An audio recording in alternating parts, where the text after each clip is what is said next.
Welcome to the Unapologetic Vixen podcast, Owning Pleasure as a Black Woman.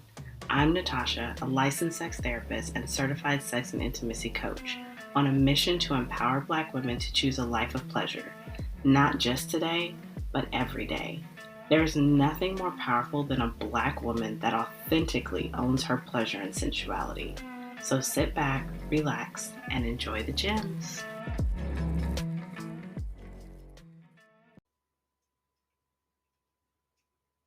Hello, and welcome back to another episode of the Unapologetic Vixen podcast, Owning Your Pleasure as a Black Woman. Today's episode is going to be me sharing a little bit of my story and being really transparent about how I've been feeling as of right now. We're 2 weeks shy of going into 2023, but when you hear this, we will be in 2023. But I felt it was worth sharing a few things that have come up with for me over the past, I'll say, month or two. So in season 1, episode 2, I talked about how I was making the transition into working with Black women, about how I wanted to cater my services to being able to help high achieving, successful Black women own their success, but also integrate pleasure and fulfillment and self-intimacy into their day-to-day lives so that they wake up every day excited and motivated to do the things that they enjoy, crave, and desire. I had no clue about how the little things or the little messages that are put out there in the ether would affect me. I always, me being that strong woman that I am, I always feel like certain things don't affect me, or my ability to work through it is always going to get me to the other side. Like, there will be no hiccups because I take care of myself. I practice my self-care. I have a support group. I have mentors. I have all the things that is supposedly supposed to make things a little bit smoother for me. Boy, was I wrong. So I was blocking myself from really showing up in my business. And through the support of some of my business friends and my coach, I was able to figure out what that block was. And I wanted to share it here today because I do believe that some of you that are listening have similar blocks, because it requires us to be visible and to show up and to take up space. Now, this is interesting because one of my words for 2022 was to be visible. I guess I didn't really understand how much I was going to have to stretch in order to meet that word, or to fulfill whatever it is, I was looking for that word. But towards the end of this year, it started showing up in mass capacity. So in order for a business owner to start scaling and being, I don't want to say successful because I've really had a different idea of what success looks like, but to really grow, we'll say grow and call in the clients that we want, we have to be speaking to them. We have to tell them what they want to hear. We have to let them know, hey, I'm here and I'm here just for you. I thought I was doing that, but then I realized that I wasn't. A lot of the, say for my email list, when I'm emailing my list every day, I realized that a lot of the things that I was sending out was really watered down. And I was getting frustrated because I'm sitting here wondering, for the past, let's see, I've consistently been sending like a weekly email. I'll say give or take 6 months. In my mind, I'm thinking they will come. Write to them and they will come. And they haven't been coming the way that I want them to.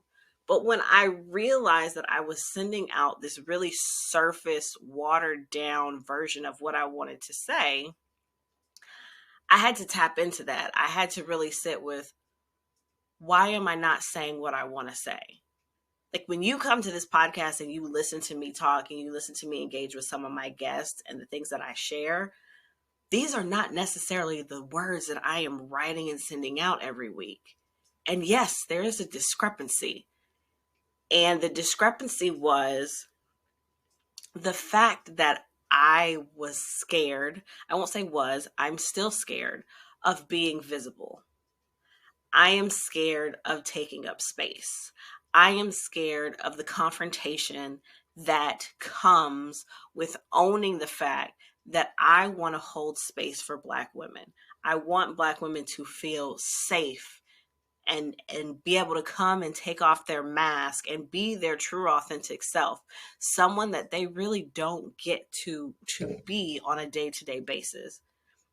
I want to provide space for you who's listening, to know that when you're working with me, there are women that have similar experiences to you, that are going to listen to you, that are going to have empathy for you, that are going to hold you, that are going to let you cry. There's no shame, there's no judgment. It's nothing but it's space for you to say what you need and to feel the feelings that you constantly put on the back burner because you don't have time.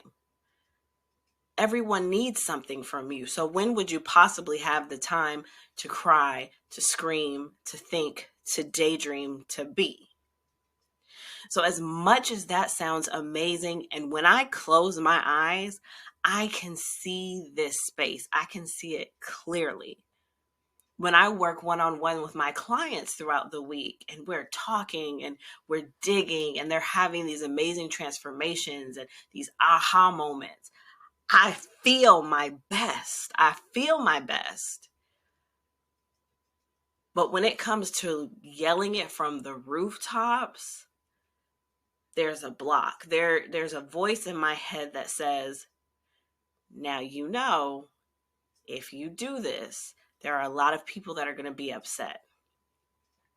Now, I recognize that as a Black woman, every day I wake up, there's safety in mind. Safety for myself, safety for my family, safety for my space, but it's in a capacity that's really small. It's in a capacity where it's my immediate and myself. That's what it is. Now, when I think about taking up space when it comes to my business, when it comes to speaking out about Black women deserve pleasure, they deserve rest, they deserve to desire, there's going to be a lot of pushback. Because there's so many people in this world, there are so many stories and narratives just from the end of time that shows that a lot of people believe that we don't deserve that we don't deserve to put ourselves first, that we don't deserve to be filling up our own cup. And sometimes they can get really, really loud. And I've watched from afar, I've watched people go out there, I've watched women go out there and rally and for Black women. And I've also noticed that there are some groups that recognize it, appreciate it, and respect it. They say, you know what? We understand where you're coming from, and we want you to have this space. We don't want to infiltrate. But when I think about those that so very loudly want to knock down a space that does not belong to them, even though the majority of spaces that exist in this world are for them, for some reason, when there is something that says this is not for you, they want to kick and scream and holler and throw a tantrum. And when I think of coming into that confrontation, I immediately, and I shared this, with some of my business friends and with my coach, I immediately feel a tension in my body. I immediately, even now as we talk about it, and, I'm actively working through this now, but I can feel the tension in my chest and my heart. Because when I go out there and I scream from the rooftops, I'm here for you. I'm not only calling in those that are looking for me, I'm calling in those that are going to notice me by default. And that brings up safety. And safety is high on my values. Safety is really, really high on my values. And I just want to be safe. And me being the researcher that I am, and I'm constantly reading and seeing ways that I'm just, by waking up every day, I am not safe. It's like, Natasha, why would you put this bullseye on you so that you can just be seen even more, so that you can be bullied even more, so that you can be poked and prodded even more than you already are? And it's because this is bigger than me. What I'm doing, what I am creating, is no longer about me. It's not about me. It's not about the money. It's not about the tangible anymore. It's about those women that are looking for me. Those women that are waiting for me. Those women that wake up every day and say, why am I doing this? Why am I doing this? No one notices me. No one cares about my feelings. No one cares about what makes me happy. Everyone only is out to get what they can from me if it satisfies them. So every day she wakes up and it's another day that she's not motivated to show up. But she does. She pulls that energy from Lord knows where, because her cup is empty. Her cup does not runneth over. And she pushes through every day on fumes. And she shows up like a boss. Half the people in her life don't even know that she is so unfulfilled and so unhappy and so over it. And so it has been gifted upon me to show up for her. And not just show up for her, but show up for those that she engages with. To show up for her, because when I show up for her, I show up for her sister. I show up for her sister-in-law, or her best girlfriend, or her niece, or her goddaughter, or her daughter, or the girls that she mentors, or the schools that she goes to speak at. I show up for them by default when I show up for her. So who am I to allow this fear, the same fear that she's feeling every day? Who am I to tiptoe around and navigate it, not navigate, but try to hide from navigating around this feeling of safety when she's doing the same thing? She's doing the exact same thing. We are out here just trying to make it the best that we can together. The difference is I have the capability, I have the experience, I have the training to make things a little bit easier for her. And so as I keep saying that to myself, well, Natasha, if you continue to play small and not take up space and not yell from the rooftops, hey, I have all of this availability for you. I have all this space for you. I have all this love for you, you beautiful Black woman. Like, I am creating this for you. And not only for you, but when you come in here, there's so many that look like you. Come take a seat, take your coat off, take your shoes off, relax, breathe. I don't want you to do anything. I just want you to take a deep breath. That's it. Who am I to deny her that accessibility? I'm not. I'm not. She's scared. I'm scared. Hell, we all scared. But fear can't be where I make my decisions from. It can't be. There are a lot of things that I've done in my life that have been very, very scary. And so I say all this to say, one, I'm going to do this shit scared. and I'm going to show up and I'm going to take up space. I'm going to teach myself. I'm going to ask the questions. I'm going to ask for support. I don't want to be invisible anymore. I know I've been taught to be invisible, not by what has been said to me, but I mean the actions towards me. I know there are people out there that want me to stay invisible, that want me to lay low and not take up space, not be trouble. But I don't want to be invisible anymore. I want you to see me. I want you to hear me. I want you to know. I want you to follow my voice and come to this space. I want you to know that it exists.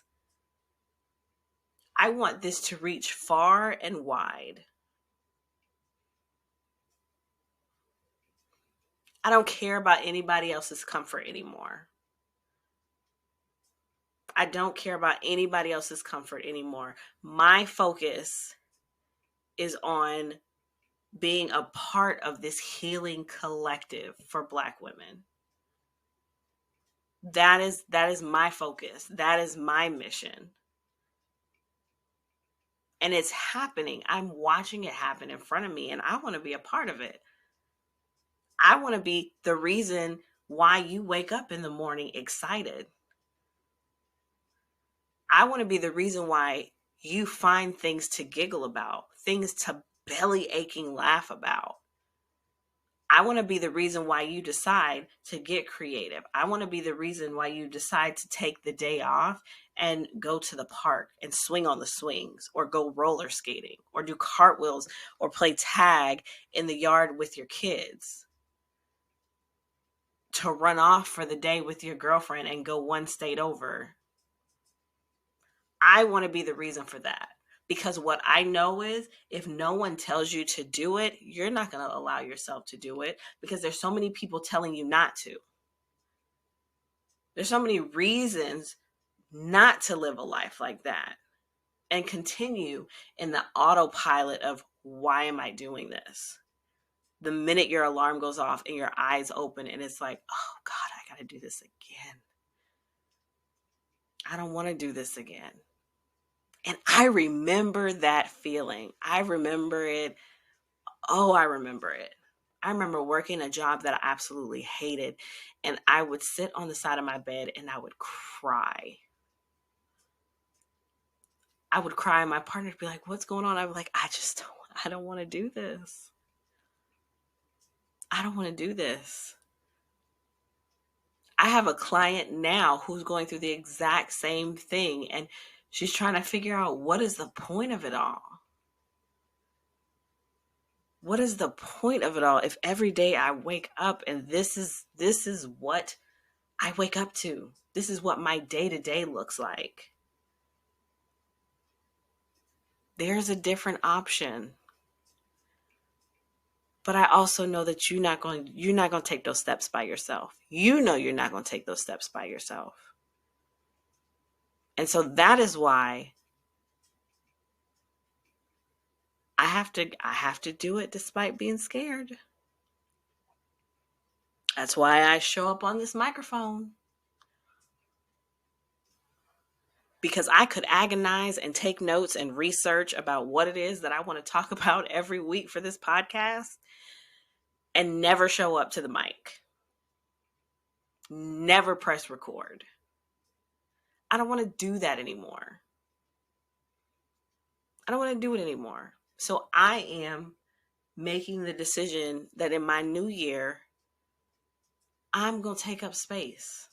I'm going to do it in every capacity that I can in my life. And if you are listening to this and you're saying, oh my gosh, Natasha, oh my gosh, I'm scared too. There's so many things that I want to do. How are you doing this? Get you a support system. Now, shameless plug, I could be part of that support system. But if I'm not, get you a support system. I have been able to cultivate an amazing, amazing support system. I have friends, I have family, I have a business coach, I have a therapist, I have holistic healers. I have a group of business friends that I talk to on a weekly basis. I have created a support system to where I feel comfortable enough to talk things out and not feel shame and not feel judged. And I value those relationships so much because it helps me to keep going. They let me know that when I rest and I start feeling like, oh God, I'm lazy and I'm unproductive, they help me rest. They help me let my brain rest. They remind me that it's okay to be scared. They hold space for me when they don't understand how it feels to go through some of the fears that I go through, because some of those that I'm in community with, they're not Black. And some of them are not people of color. So they have no clue what it feels like to be scared to take up space. But they hold space for me anyway. And I appreciate that in them. So get you a support system. Don't sit in your thoughts. Do not sit in your thoughts. One thing that I do, and I have my clients do, is we do brain dumps. Brain dumps in the morning or brain dumps at night, whichever feels better for you, but dump that stuff out. You could sit and swirl and go down a rabbit hole time after time after time again. If you put it somewhere and leave it there, you can always go back. There's no reason to hold it in your brain. If you have questions that constantly come up, like thoughts that constantly come up, stories that you're constantly telling yourselves, questions, write it all down and come back to it. Come back to it later. Create space in your brain to be creative, to find ways to fill your cup so that you can keep pushing forward despite the fear. Make time to daydream. This was actually something that was assigned to me from a coach. Last year, I believe, I was having a hard time sleeping, which oddly enough, I still have a hard time sleeping. But she challenged me to schedule time throughout my day to allow my brain to go wherever it wants, to daydream, to think big, to imagine what I want my life to look like, which is why I can sit here and say, I can literally close my eyes and see what I'm building, what it looks like on the other side of the fear. Create space to daydream. And nothing is off limits. When you daydream big. I mean big. Things that you think aren't even possible. Spend 15, 20 minutes a day just daydreaming it, talking about it to yourself. I do a lot of talking to myself in a future tense about the things that I want or the things that I foresee for myself. I talk about it like I already have it.